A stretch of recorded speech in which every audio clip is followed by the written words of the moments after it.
오늘 말씀은 좀 제목이 좀 특이합니다.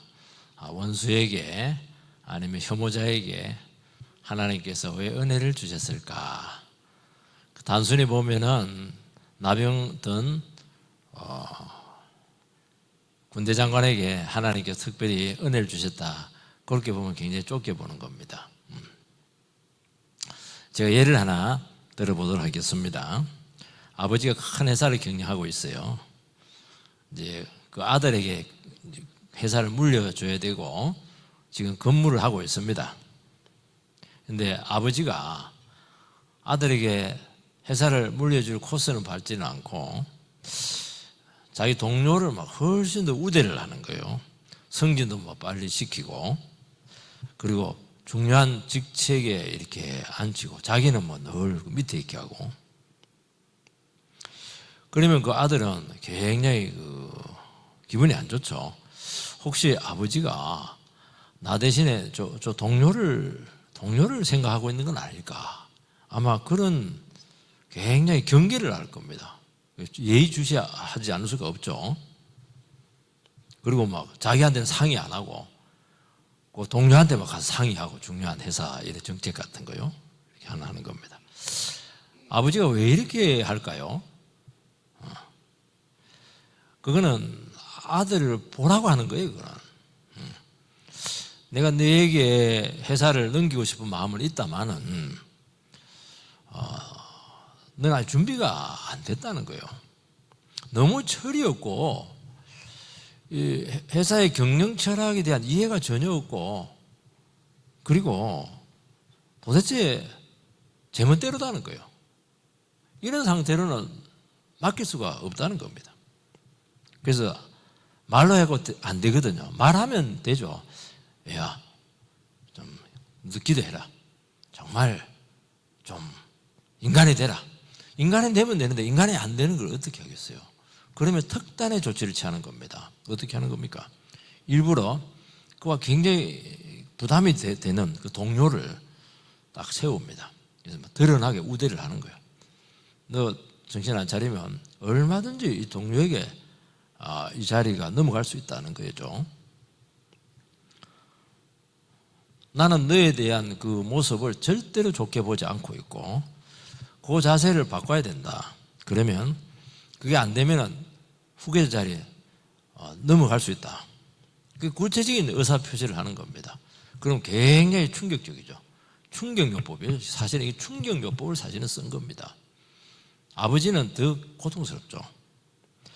오늘 이 본문도 그런 입장에서 이 말씀을 봐야 됩니다. 하나님께서는 이스라엘을 끔찍히 사랑하셨죠. 은혜라고 하는 은혜는 다 주셨습니다. 그런데 전혀 신앙적으로 세워지지 않고 하나님의 말씀을 그냥 귓전에 흘려버리고, 그리고 막 하나님 답답하다 이러면서 우상이 뭐 훨씬 더 참 은혜스럽다 이러고 우상 섬기고 막 하나님 말씀과 아무 상관없이 자기 멋대로 고집대로 살아가는 겁니다. 하나님께서는 안 되는 겁니다. 엘리야 보내고 엘리사 보내고 아무리 주위에 큰 종들을 보내도 무슨 소용이 있어요. 기적 나타나고 이렇게 해도 아무 상관이 없는 거예요. 왜냐하니까 그럴수록 더 안 좋은 거예요, 상태가. 그래서 하나님께서는 이스라엘의 원수의 나라 아람을 딱 찍었습니다. 그리고 그 나라를 키웠습니다. 그리고 이스라엘에 많은 나병 환자들이 있었는데 하나도 안 고쳐져요. 그리고 원수의 나라, 그것도 군대 장관, 우리 지금은 국방부 장관급이죠. 나만에게 특별한 은혜를 주었어요. 나병 천형이라고 하는데요, 이걸 고쳐줍니다. 그것도 그냥 그 나라에 있는, 그 나라에서 그냥 가가지고 고쳐준 게 아니고 막 공개적으로 전 이스라엘이 알 수 있도록 막 그 엄청나게 그 수행을 거느리고 와서 왕도 만나게 하고 이스라엘 왕도 만나게 하고 엘리사도 만나게 해가지고, 그래가지고 하나님께서는 그 군대 장관을 딱 치료를 했어요. 이거는 뭐 특별이죠. 특별 혜택이죠. 특별 혜택. 주님께서 왜 그렇게 하셨습니까?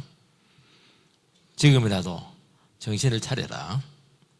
이스라엘 백성 너희들 하나님 말씀 앞에 믿음으로 반응하지 않고 그렇게 반항적으로 신앙생활을 하고 이렇게 하면 너희들도 은혜의 자리에서 얼마든지 밀려날 수 있다. 얼마든지 버릴 수 있다. 그 모든 축복은 원수의 나라 아람에게로 다 넘어갈 수 있다. 그걸 보여주는 겁니다. 그러니까 여러분들 참 이걸 오늘 또 예배 드리러 왔는데 무슨 또 좀 이렇게 좀 살벌한 분위기냐 그렇게 하지 마시고 이게 뭐길래 이렇게 했었을까 이 생각을 하시고 다시 한 번 더 은혜의 줄을 잡게 되기를 주의 이름으로 축복합니다. 첫 번째는 원수에게 은혜를 베푸셨습니다. 1절 말씀을 같이 읽겠습니다. 시작. 아람 왕의 군대 장관 나아만은 그 주인 앞에서 크고 존귀한 자니 이는 여호와께서 전에 그에게 아람을 구원하게 하셨습니다. 그는 큰 용사나 나병 환자더라. 아람이라고 하는 나라는 오늘날 그 시리아입니다. 이스라엘하고 시리아하고는 지금도 앙숙 중에 앙숙이에요. 그때도 원수 중에 원수였습니다. 그런데 그 시리아의 아람과 시리아는 똑같은 나라입니다. 군대 장관 나만을 갑자기 등장을 시킵니다. 이 나만은 어떤 사람이냐면은 그 주인이 이제 아람 왕이겠죠. 아람 왕 앞에 크고 존귀한 자입니다. 쉽게 말해서 왕의 오른팔이에요. 가장 총애받는 실세입니다. 그리고 제2인자입니다. 뭐라고 말씀하고 있냐니까 여호와께서 전에 그에게 아람을 구원하게 하셨습니다. 아니 하나님께서 자기 백성들을 도와서 구원하게 하는 것이 아니고 적의 나라 군대 장관을 도와서 그 나라를 전쟁 위기에서 구출하겠다는 겁니다. 하나님께 도왔다는 거예요. 이게 하나님은 아무나 도와줄 수 있습니다. 꼭 나만 도와주는 게 아니에요. 원수도 얼마든지 도와줄 수가 있어요. 우리나라를 구한 참 가장 위대한 인물은 이순신 장군이죠. 임진왜란 때 전부 다 망했어요. 선조대왕은 막 왕이 주랭랑을 쳐가지고 어주까지 가요. 어주에서 사실 그 명나라로 넘어가려 한 거거든요. 그게 사실은 나라 버린 거예요, 사실은. 근데 유일하게 나라를 지킨 분이 이제 이순신 장군이죠. 그분이 그 명언들이 많아요. 살신성인, 백의종군, 그 다음에 요건 좀 어렵습니다. 필사적생, 필생적사. 살려고 하는 자는 죽을 것이요, 죽으려고 하는 자는 살 것이라. 요걸 이제 박정희 대통령이 끌고 와가지고 뭉치면 살고 흩어지면 죽는다. 그러니까 이런 것들이 나라를 구하는 거예요. 이런 그 정신이 있어야 돼요. 정신. 이분이 하나님 알았겠습니까? 몰랐죠. 그렇지만 영감이 온 거예요. 성경적인 원리가, 성의 원리잖아요. 이게 살신성인 또 백의종군 이런 것들은 섬기는 종의 원리잖아요. 이런 것들이. 특히 명랑해전 때 아직도 배가 12척이 있습니다. 감동적이죠. 제가 처음 와가지고 50여 년 됐는데 성도들이 막 나가가지고 딱 10분 남았어요. 그때 아직도 능평교회는 10성도가 있습니다. 그 고백 어려울 것 같아요. 그런데 이놈 더한 거예요. 한 300척을 두고 지금 다 포기해라. 선조도 포기해라. 이렇게 했는데 육군으로 돌아가라. 이렇게 했는데 아닙니다. 나는 12척이 있습니다. 그러니까 구하는 거예요. 구하는 거예요. 이게 하나님의 개입한 저는 증거라고 생각을 해요. 그래서 큰 용사가 되었습니다. 큰 용사. 하나님께서는 나만 장군을 키우셨어요. 일부러 딱 찍어가지고 키웠어요. 그런데 문제는 뭐냐니까 치명적인 나병이 들게 되었습니다. 다 가진 사람이에요. 정말 유명하고 능력 있는 사람인데 저주받은 병자가 되었습니다. 왜 그렇게 했겠습니까? 하나님께 그거 다 하는 거예요. 이게. 하나님께서는 그 나만의 나병을 치료해 주시고 그래서 놀라운 신앙 고백을 합니다. 그 사람이 무슨 하나님 알았겠어요. 딱 치료되고 나서 이스라엘 백성들은 막 아무리 병 낫게 하고 막 아무리 기적 줘도 막 그때 먹고 버릇이 더 나빠져요. 은혜 길들여져 가지고 당연시 하는 거예요. 은혜를 당연시 하는 거예요. 그리고 더 그냥 우상숭배가 그러는데 한 번 딱 은혜 체험하고 막 완전히 하나님 백성이 되어버렸어요. 너무너무 놀라운 하나님을 고백하는 겁니다. 그거 보라는 게 있고 왜 그렇게 순수하게 반응하지 못하냐는 거예요, 지금. 누가복음 4장 27절을 좀 띄워주시기 바랍니다. 누가복음 4장 27절. 누가복음 4장 같이 읽읍시다. 시작. 또 선지자 엘리사 때 이스라엘에 많은 합병 환자가 있었으되 그 중에 한 사람도 깨끗함을 얻지 못하고 오직 수리아 사람 나만 뿐이었더라. 예수님이 딱 증거하잖아요. 예수님이 뭐라고 증거합니까? 이스라엘에 얼마나 많은 나병 환자들이 있었는데 하나도 안 고쳐줍니다. 그리고 오직 수리아 사람 나만 한 사람에게 집중적으로 은혜를 주셨다는 것입니다. 이 말씀을 하신 배경이 뭐냐니까 참 기가 막힌 거예요. 우리가 지금 계속 하고 있는 게 하나님의 말씀의 능력을 우리가 지금 보고 있거든요. 백부장, 왕의 신하 지난주에는 했잖아요. 오늘은 이제 나만이 어떻게 말씀의 능력을 체험했다는 것을 보여주고 있습니다. 예수님께서는 고향 나사렛에 가셔서 복음을 전했는데 최고의 복음을 전거를 했습니다. 메시아가 오신다. 은혜의 해가 너희들에 임했다. 그럼 눈먼 자가 눈을 뜨고 안진병에 일어서고 막 가장 강력한 복음을 전했는데 고향 사람들이 반응이 없어요. 그리고 뭐 기적을 베푸지 않나 돈 좀 갖다 주는 거 아닌가 그렇게 하고 계속 그 얘기하는 거 막 언덕에 내려가가지고 예수님을 그냥 밀어서 죽이려고 해요. 그렇게 예수님을 싫어했어요. 그러면서 뭐라고 말하냐니까 선지자가 고향에서는 환영을 받지 못한다 하면서 이 말씀을 하신 거예요. 이스라엘에 많은 나병 환자가 있었지만 하나도 안 고쳐주고 적의 나라 나만 그것도 최고로 그것도 빌빌거리는 사람 고쳐주면 상관없어요. 이스라엘 백성들이 제일 미워하는 군대장관 사령관을 딱 고쳐줍니다. 공적 1호잖아요. 공적 1호. 우리식으로 말하면 북한의 정은이 딱 고쳐줍니다. 제가. 이스라엘에게는 너무너무 화나는 일이죠. 하나님께서는 원수의 나라를 이렇게 키우셨어요. 군대 장관을 더 키우셨어요. 심지어 나병이 들었는데 나병까지 치료해 주셨습니다. 그건 딱 이유는 하나입니다. 이스라엘을 겨냥하고 있는 게 지금. 이스라엘 하나님의 백성이라고 하고 있는데도 불구하고 은혜를 무시하고 그렇게 교만하고 그렇게 탐욕적이고 그렇게 불신적으로 살아가는 자기 백성들에 대한 마지막 특단의 경고예요. 그렇게 해서 하나님께 노리는 것이 뭡니까? 그렇게 해서라도 거룩한 시기심이 일어나서라도 정신 차리고 한번 돌아오라는 것입니다. 여기 하나님께서 노리고 있는 굉장히 중요한 의도죠. 예수님께서 하늘 영광 버리고 이 땅에 육신을 입고 자기 백성의 땅 이스라엘에 왔어요. 근데 오셔가지고 예수님께서 누구랑 가까이 했냐니까 뭐 실세들, 종교 지도자들, 정치 지도자들 막 이런 사람들 바리새인 서기관들을 멀리 했어요. 그리고 세리들, 죄인들, 창기들 이런 사람들에게 같이 밥 먹고 은혜 베풀어주고 막 그렇게 했죠. 그러니까 종교 지도자들은 하나님 자타가 공인하는 최고로 하나님 잘 믿는다고 생각했는데 막 너무너무 화를 낸 거예요. 그리고 예수님을 배척을 해서 결국 그 사람들이 주동이 돼서 예수님을 십자가에 달려서 죽여버립니다. 얼마나 미웠던지 너무 미웠어요. 그 당시 세리는 세무원인데 매국노입니다. 그리고 저주 대상 1호가 세리들이에요. 창기와 죄인들은 인간 쓰레기들이에요. 사람 취급 자체를 하질 않았어요. 주님께서 그렇게 하신 이유는 딱 하나를 노린 겁니다. 종교 행위로 만족하고 스스로 내가 신앙 좋다고 얘기하고 자기를 붙들고 주신 은혜를 너무 당연시하고 교만한 그들은 그냥 제껴놓고 최고로 혐오했던 그 영혼들에게 은혜를 집중적으로 부어주셨어요. 막 눈이 티 나올 정도로 막 애들 막 나머지 애한테 막 엄마 젖 물리고 이러면 막 애가 막 눈 티 나오잖아요. 애 막 머리끝이 자꾸 막 내 엄마야 내 엄마야 그렇게 하도록 그렇게 한 거예요. 왜 내 엄마 젖을 네가 먹는 거야 이러면서 막 애가 막 굉장하죠.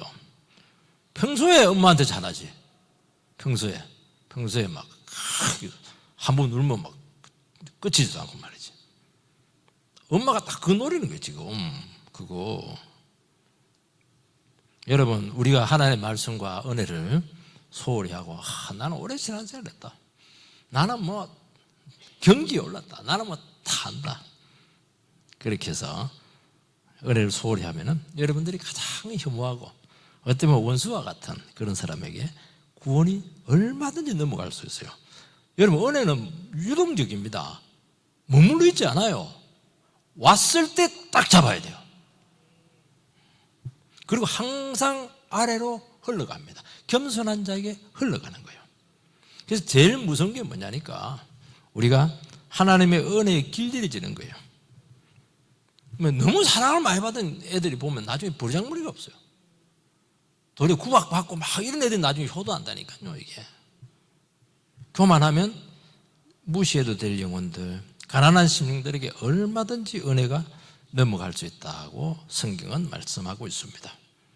하나님께서는 어떻게 하냐, 드러나도록 다 알도록 막 그냥 은밀하게 안 해요. 그냥 은혜를 딱 찍어서 줘요. 여러분, 우리는 은혜가 있을 때, 하나님 축복하실 때 그게 귀한 줄 잘 몰라요. 늘 받으니까, 늘 예배 드리니까, 늘 말씀을 주시니까 주일 오전, 저녁, 수요일, 새벽마다 그냥 주시니까 이 귀한 줄을 몰라요. 근데 그 은혜가 나에게서 딱 넘어가면은 그때 압니다. 이게 얼마나 귀한지 알고, 그때 막 시기심이, 막 거룩한 시기심이 막, 저건 내 건데 왜 남에게 주는 거야? 내가 치료하는 저 친구에게 왜 주는 거야? 여러분, 사촌이 땅 사면 배 아픈 것보다 훨씬 더 힘든 게 이 은혜가 넘어가는 거예요, 이게. 우리는 막 누가 막 돈 많이 벌고 이러면 막 배가 그리 아픈데요, 하나님의 은혜에 대해서는 막 시큰둥해요. 그러니까 넘어가는 거예요, 이게. 여러분, 하나님의 은혜를 뺏기고 하나님의 말씀을 빼앗기면은 싹 다 이런 겁니다. 분명히 말씀을 하면요.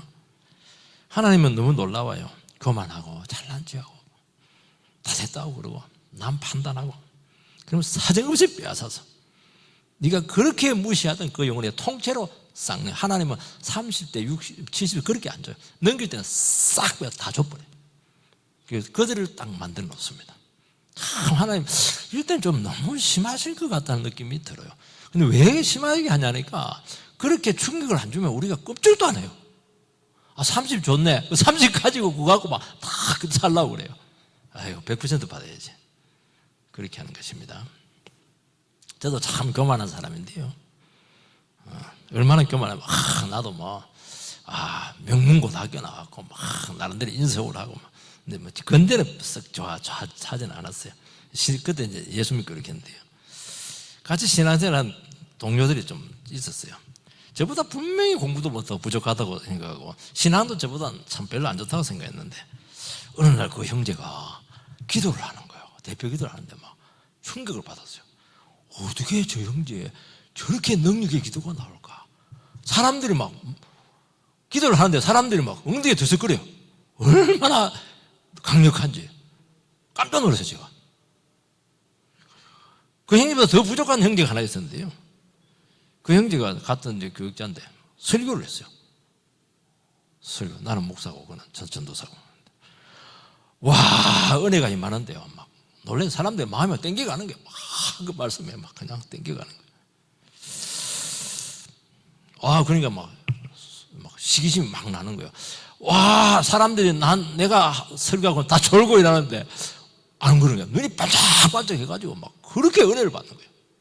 저 은혜 내가 줘야 되는데, 그래서 막 밤새도록 준비해서 막 시기심 가지고 설교했더니 더 죽을 써버렸네.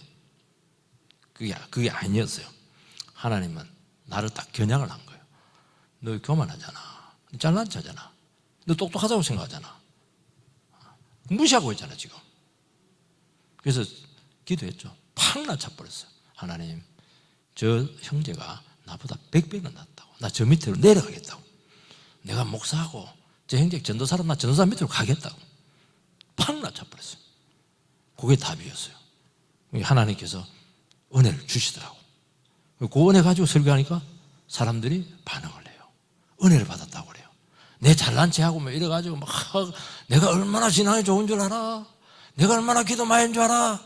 내가 얼마나 성경이 많이 읽은 줄 알아? 그거 갖고 하니까 사람들이 힘들어요. 도리어. 근데 팍 낮춰가지고 한 줄기 말씀을 주십시오. 그 말씀 갖고 딱 설교하니까 하나님 함께 하시더라고요. 하나님 은혜는 굉장히 두려운 겁니다. 무서운 거예요. 절대 독점할 수가 없어요. 올 때 있을 때 잘해 그렇게 말하듯이요. 올 때 잡으라는 거예요.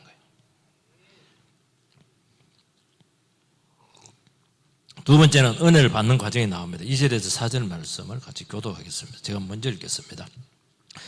같이 읽읍시다. 시작. 전에 아람 사람이 떼를 지어 나가서 이스라엘 땅에서 어린 소녀 하나를 사로잡으며 그가 나만의 아내에게 수종들더니 그의 예주인에게 이르되 우리 주인이 사마리아에 계신 선지자 앞에 계셨으면 좋겠나이다. 그가 그 나병을 고치리이다 하는지라. 나만이 들어가서 그의 주인께 아뢰어 이르되 이스라엘 땅에서 온 소녀의 말이 이러이러하더이다 하나요.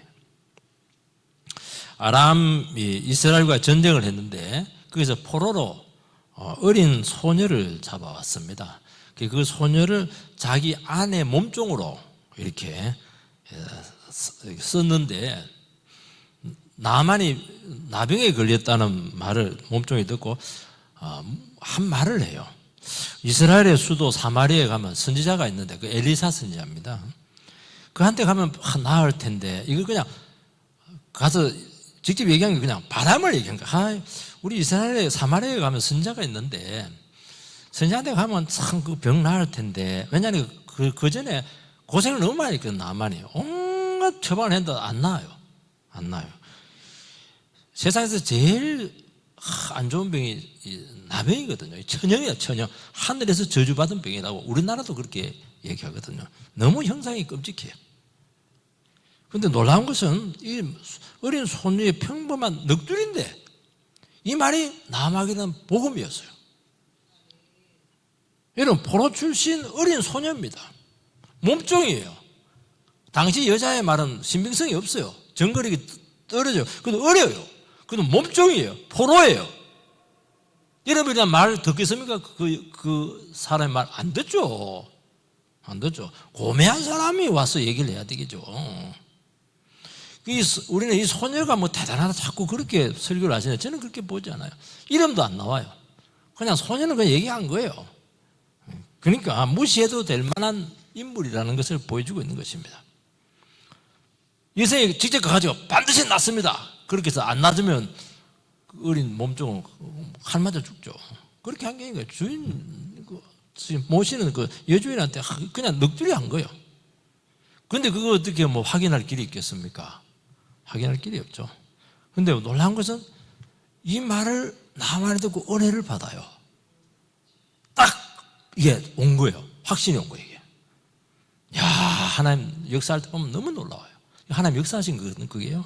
어떻게 그 어린 소녀의 포로된 여자의 그 몸쪽을 말을 어떻게 듣겠어요? 증거가 있습니까? 지금 인터넷으로 보면 되겠지만은 알 수가 없는 거예요. 그리고 적의 나라 선지자에게 가서 아쉬운 소리를 해야 돼요. 자존심을 낮춰야 되는 거예요. 그런데 내가 저주받은 병이 있다. 내가 다 가졌지만 망한 인생이다. 그렇게 사람이 낮아지면은 들려요. 그 말이 들립니다. 살 수 있는 길이 있다. 그러면 번쩍하고 들려요. 다른 건 안 들리는데. 그게 복음이에요. 여러분, 제가 하나님의 말씀을 증거하고 있잖아요. 그래서 내가 망했다. 나는 정말 저주받은 인생이다. 정말 죄인이다. 이 말씀 외에는 나는 살 길이 없다. 그런 사람들은 제가 아무리 조용조용하게 복음을 믿어서 그래도 번쩍 들려요. 그 천둥처럼 여러분에게 울리게 될 것입니다. 그게 은혜라는 거예요. 그게 말씀을 받는 거예요. 그게 자세입니다. 여러분, 하나님의 진리는 평범해요. 그래서 사람들이 시시하게 생각해. 막 어려운 거 없어요. 그 뭡니까? 칸트 책 한 줄도 못 읽어요. 여러분, 얼마나 어려운지. 시장 아줌마도 다 아는 내용이에요. 어려운 이론도 아닙니다. 뭡니까? 예수 믿으면 구원받는다. 그런데 그 간단한 말이 낮아진 영혼들, 병든 영혼들, 파산한 영혼들, 제 문제로 괴로워한 영혼들에게는 이게 막 복음입니다. 교회 오면 삽니다. 어떤 사람들은 뭐 어렵게 하지 마세요. 삼위일체가 또 알아듣지도 못해요. 우리 목사님 한번 와보세요. 설교는 좀 더듬하게 하더라도 혹시 한 번씩 들을 게 있다고 한번 오세요. 우리 목사님 들으면 산다고. 근데 거기에 반응을 하는 거예요. 그게 은혜입니다. 그게 뭐 어려울 거 없어요. 제가 요즘 이제 포스코 2차 전도를 하러 혼자 지금 가고 있어요. 가고 있는데 지금은 전종을 누를 수가 있어요. 누를 때 이제 어떻게 하냐니까 딱 서류를 딱 가지고 선물을 딱 가지고 입주자들에게 제가 전달할 선물이 있습니다. 그러면 되게 다 열어줘요. 선물이다 그러니까. 그런데 한 분이 문을 열어줬는데 자기는 잘 안 열어줘요. 그러더만 막 찡그리면서 이게 잡상인인 줄 알았다. 잡상인은 왜 왔냐는 거예요. 그래서 전도지를 딱 내미니까 어이 목사님이세요. 그러면서 제가 그 뒤에 보면 제 프로필이 제가 담임 목사입니다. 프로필 딱 보세요. 그것도 사진은 또 굉장히 잘 나왔어요. 그 30대 찍어가지고 목사님 직접 나와보니까 참 훌륭하시네요. 주일 나오세요 이러니까 제가 2시까지 주일 일하는데 언젠가 나가겠다고. 그러면 5시 예배 나오세요. 그렇게 얘기한 적이 있어요. 참 그래도 반응을 했잖아요. 그리고 한번 반응하는 사람들이 있어요. 참 귀해요. 그 사람 때문에 가는 거예요. 많은 사람들은 다 서져가는데 그런 사람들은 나와요. 희한하게 나와요. 9절에서 12절 말씀을 같이 읽겠습니다. 9절에 12절 9절에 12절 시작. 나만이 이에 말들과 병거들을 거느리고 이르러 에리사의 집 문에 서니 에리사가 사자를 그에게 보내 이르되 너는 가서 요단강에 몸을 7번 씻으라. 내 살이 회복되어 깨끗하리라 하는지라. 나만이 노하여 물러가며 이르되 내 생각에는 그가 내게로 와서 그의 하나님 여호와의 이름을 부르고 그의 손을 그 부위에 흔들어 나병을 고칠까 하였도다. 다메섹강 아바나와 바르발은 이스라엘 모든 광물보다 낫지 아니하냐. 내가 거기서 몸을 씻으면 깨끗하게 되지 아니하려 하고 몸을 돌려 분노하여 떠나니. 나만에 지금 병거를 타고 갑니다. 병자가 앰뷸런스 타고 가지 휠체어 타고 가면 되겠는데 병거를 타고 군대 장관이니까 수행은 잔뜩 거느리고 한 수천억 되는 그 선물을 가지고 이제 대단하죠. 그러고 나서 여러 과정들이 거쳐가지고 엘리사 선지자의 집 문 앞까지 도착을 했습니다. 그러면 어떻게 해야 됩니까? 환영식 해야죠. 프레이드 탁 하고 이래야 되는데 엘리사 선지자는 쳐다보지도 않아요. 문도 열지도 않아요. 그래서 게하시 보내가지고 이름도 또 게도 아니고 게하시 이렇게 했는데 보내가지고 한마디 던집니다. 요단강에 가서 7번 몸을 담궈. 너무너무 화가 났어요. 나를 뭘로 보는 거야? 뭘로 보긴 뭘로 봐요? 개로 보지 뭐. 그렇게 하는 거예요. 여러분, 나병 환자인데 요단강은 또 더러운 물이거든요. 수리안에 굉장히 깨끗한 물인데 흙탕물이야, 흙탕물. 질이 안 좋아. 그게 의학적으로도 말이 안 되지. 깨끗한 물 해도 유분수인데 그게 그것도 한 번도 아니고 7번 담그라고. 기분 나쁘게. 아니 선지자가 이러면 신통력이 있으면 와서 환부에 손대고 기도도 하고 안수기도도 하고 수리 마수리 이러면서 준문도 외우고 이래야 되는데 코빼기도 안 보는 거예요. 딱 그래 잠그고 말이죠. 그리고 말씀만 탁 던집니다. 묻겠습니다. 이 병은 너무 큰 병이니 수술을 해야 됩니다. 피부과 수술이 제일 어렵거든요. 살점을 떼겠습니다. 떼겠습니까? 안 떼겠습니까? 당연히 떼죠. 이건 지독한 약입니다. 약물투여가 들어갑니다. 약물투여 받겠습니까? 안 받겠습니까? 당연히 받죠. 끝까지 참죠. 마취를 할 수가 있겠어요? 근데 이 처방은 말이 안 돼. 너무 비상식적이야. 이성적이지 않아. 세상에 이런 처방에서 하나도 이해가 안 돼요. 여러분, 우리 하나님 말씀이 우리에게 던져지게 될 때 항상 이래요. 애매모호하고 비상식적이고 이해가 안 되고 빈 문제로 왔는데 겸손해라. 빈 문제하고 겸손한 건 무슨 상관이 있어요 그거. 그래 아주 너무 화가 난대. 더 화가 나는 게 그러니까 돈을 줘야지 돈을. 내 생각과 안 맞는 거예요. 그래서 순종을 안 해요. 그래서 우리는 하나님 말씀 올 때 어떻게 하냐니까 나한테 수긍이 되면은 받아들이고 내 기준과 다르면 거부합니다. 여러분 하나님 말씀이 어려워서 순종 못하는 게 너무 쉬워요. 단순해요. 아니 요단강에 가서 몸 7번 담그라 뭐가 어려워요. 하면 되지. 왜 못해요? 제가 이걸 준비하면서 어느 목사님 설교를 한번 들었는데요. 이렇게 하다. 한 번 순종하면 인생의 방향이 바뀐다. 2번 순종하면 그 신앙이 도약을 하고 인생이 도약을 한다. 3번 순종하면 기적이 나타난다. 그분의 뭐 신앙인 것 같은데 저는 여기까지는 모르겠어요. 순종하면 막 역사가 나타난다. 저는 뭐 그렇게 얘기합니다. 어떻게 하면 돼요? 내 생각과 내 판단을 내려놓으면 순종할 수가 있어요. 그래서 머리 자꾸 굴리는 사람이 신앙이 좋지가 않아요. 여러분 하나님 말씀이잖아요. 어떻게 피조물인 인간이 하나님 말씀을 어떻게 판단할 수가 있겠어요? 어떻게 우리가 모든 것을 다 이해할 수가 있겠어요? 모든 상황을 우리가 어떻게 다 고려할 수가 있겠어요? 하나님 말씀을 던지는 거예요. 주는 거예요. 주는 걸 받아 먹으면 된다는 거예요. 설명을 해도 이해 못하니까 주는 거예요. 그러면 내 생각과 내 선입관과 내 사고의 틀을 깨버리고 순종하면 역사가 나타납니다. 고집신 사람들은 절대로 은혜 못 받아요. 자기 생각이 너무 사고의 틀이 강한 사람들은 절대로 은혜 못 받아요. 내가 이해가 되고 수긍하면 순종하겠다. 영원히 순종 못합니다. 그냥 순종하는 거예요. 그냥 죽었다 생각하고. 하나님께 이렇게 말씀하시는 이유는 하나님의 말씀이 답이거든요. 그 답을 그냥 답안지를 그냥 주는 거예요. 여러분 과정을 몰라도요. 답안지에 답을 줘가지고 쓰면 100점이에요. 그리고 나서 뒤에 이해를 하는 거예요. 뒤에. 그렇게 하시는 이유는 하나님께서 우리가 얼마나 연약하고 무능한가 하는 것을 아시고 너무 배려를 많이 한 거예요. 너무 공짜로 줘버리니까 이 귀한 줄을 모른다는 거예요. 나만은 이해가 되지 않자 막 화를 냅니다. 사람들 이해가 안 되면요. 무시를 받았다고 생각해요. 무시. 여러분, 교만한 사람들은 딱 특징이 하나 있어요. 반발해요. 희한하죠. 반발을 자꾸 하시는 분들이 있어요.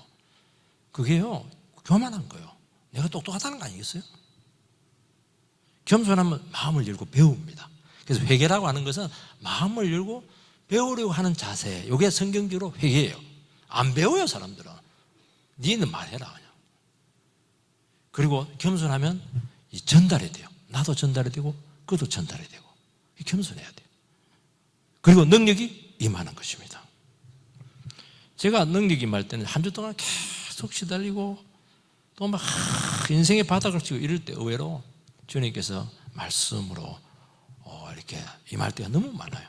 도리어 잘 나가고 막 칭찬받고 이럴 때는 말씀이 흐려질 가능성이 많아요. 참 은혜는 그게 놀라운 것 같아요. 나만 장군은 하나님 앞에 나왔는데 군대 장관도 나왔습니다. 아니 병자가 뭘 앰뷸런스 타고 오면 되지.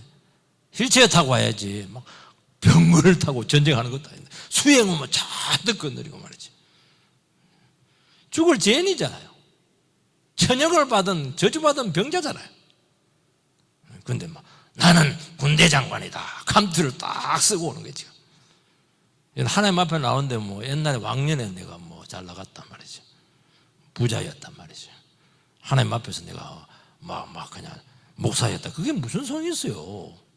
그거 하나님 앞에서 다 죄인이고 병자죠. 그것도 최고로 병자죠. 여러분요, 나병보다 훨씬 더 심각한 병이 뭐냐? 교만입니다. 그리고 자존심이야. 내일 얘기했잖아. 똥 같은 자존심이라고. 자존심을 내려놔야 되는데 신앙의 마지막 걸림돌이 자존심이에요. 제가 목회를 해보니까 교만하고 똑같은 것인데요. 내가 내 자존심을 건드려. 내가 이 정도밖에 대접을 못 받는 거야. 이 교회 와서 내가 이 정도까지 취급을 못 받는 거 다 자존심입니다. 그 똥 같은 자존심 냄새가 엄청 심하기 때문에 빨리 내버려야 돼요. 그것 때문에 여러분 복을 못 받는 거예요. 그것 때문에 은혜를 못 받는 거예요. 제가 늘 얘기하잖아요. 제가 목회를 하려면 간과 쓸개를 다 빼놔야 돼. 간이 어디 있어요? 쓸개가 어디 있어요? 흐물흐물해져, 흐물흐물. 사람들이 밟으면 아이고 밟아줘서 감사하다고 제가 그냥 더 겸손해지거든요. 이렇게 해야지. 네가 내 발을 밟아 이러면서 막 아이고 쌍심지를 키고 이렇게 하는데요. 다 자존심이 너무 세셔서 그래요. 왜냐하면 가진 게 너무 많거든. 제가 이렇게 말해서 좀 미안한데요. 조금 이해되도록 말하는 건데 사실은 맞는 거예요. 이게. 맞는 거예요. 사실 욕을 막 합니다. 네가 감히 욕을 내 나를 잘하지도 못하면서 감사하다고. 그래 나도 내가 사람들 칭찬해가지고 막 업이 됐는데 나 욕을 들으니까 내가 막 수근해진다고. 맞다고. 당신은 나를 몰라서 그 정도 욕을 하는 것이지 나를 알면은 그야말로 반칙이 정도로 욕을 해야 된다고. 그게 자존심을 내려놓는 거예요. 우리는 막 난리도 아니에요. 한마디 쭉 들으면요. 이 봐라. 평생 내가 잊지 않을 거야. 딱 마음에 그냥 응어리로 남겨두고 이렇게 하는데요. 그거 굉장히 교만한 겁니다. 그 자존심 싹 없어져야 돼요. 똥 같은 자존심. 왜 7번 몸을 담그겠습니까? 한두 번 할 수가 있어요. 하나, 둘, 7번은 굉장히 힘든 거예요. 하나, 둘, 셋, 넷, 다섯, 여섯. 6번에도 아무 반응이 없어요. 6번까지 하면 나았을까요? 안 났습니다. 7번 완전히 거꾸로지라는 거예요. 완전히 낮아지는 거예요. 완전히 꺾여야 돼요. 자존심과 교만이 꺾여야 돼요. 그래서 하나님께서는 우리에게 은혜를 주시기 전에 우리의 중심을 반드시 달아보십니다. 은혜 줄 자에게 은혜가 갈 줄 믿습니다. 13절 같이 읽겠습니다. 시작. 아버지여 시작. 그의 종들이 나와서 말해 이르되 내 아버지여 선지자가 당신에게 큰 일을 행하라 말하였다면 행하지 아니하였으리까. 하물며 당신에게 이르기를 씻어 깨끗하게 하라 함이리까. 하도 주인이 길길이 날뛰고 막 난리를 지기니까 그 옆에 부관이 막 부관만 봐도 이게 진짜 너무 이상한. 그러니까 아버지요. 아버지는 무슨 아버지예요? 그냥 굉장히 너무 이상하다는 거예요. 우리 군대 장관님 왜 그러세요? 그러면서 돈도 드는 것도 아니고 수술하는 것도 아니고 아픈 것도 아닌데 왜 못하는 거예요? 그냥 물에 들어가서 7번 들어갔다 오면 되는데. 여러분 하나님의 말씀을 순종하는 것은요 어려워서 못하는 게 아닙니다. 기분이 나빠서 못해요. 자존심이 상해서 못해요.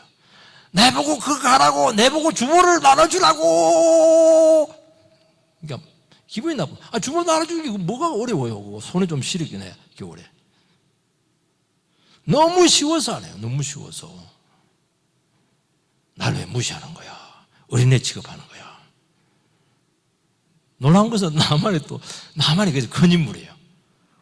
이 부관의 말 듣고 은혜를 받아요. 순종을 합니다. 그러니까 은혜를 받는 거예요. 그래서 하나님께서는 우리 은혜 주실 때 뭐 거룩한 사람, 위대한 사람 막 이런 목사님 가가지고 막 설교해주고 그것도 은혜지만요. 훨씬 부족한 사람, 부한들, 몸종들 그런 사람 우리가 한마디 탁 던지는 거예요. 근데 그걸 딱 캐치를 해내야 돼요. 여러분 겸손하면 받지 못할 축복이었고 치료받지 못할 병이 없는 줄 믿습니다. 우리는 너무 마음이 높아져 있어요. 좀 완전히 낮아지시기 바랍니다. 자기가 하나님 앞에 헌신했으면 얼마나 헌신했고 하나님 앞에 바쳤으면 얼마나 바쳤고 하나님 앞에 봉사했으면 얼마나 봉사를 했고 다 하나님 거잖아요. 하나님 거. 그렇게 봉사할 수 있는 기회를 주신 것도 하나님이시고 그렇게 많은 돈을 주신 것도 하나님이시고 나에게 위대한 직책을 주신 것도 하나님이시고 내가 목회할 수 있는 이 자리에 서게 하신 것도 하나님 은혜잖아요. 하나님께 너무 못해줘서 미안하죠. 그런데 그 자기가 그러고 생각하는 거예요. 막 주장을 하고 싹 뺏어가는 거예요. 그래서 오늘 우리 시간 주님 앞에 정말 겸손히 회복되기를 주의 이름으로 축복합니다.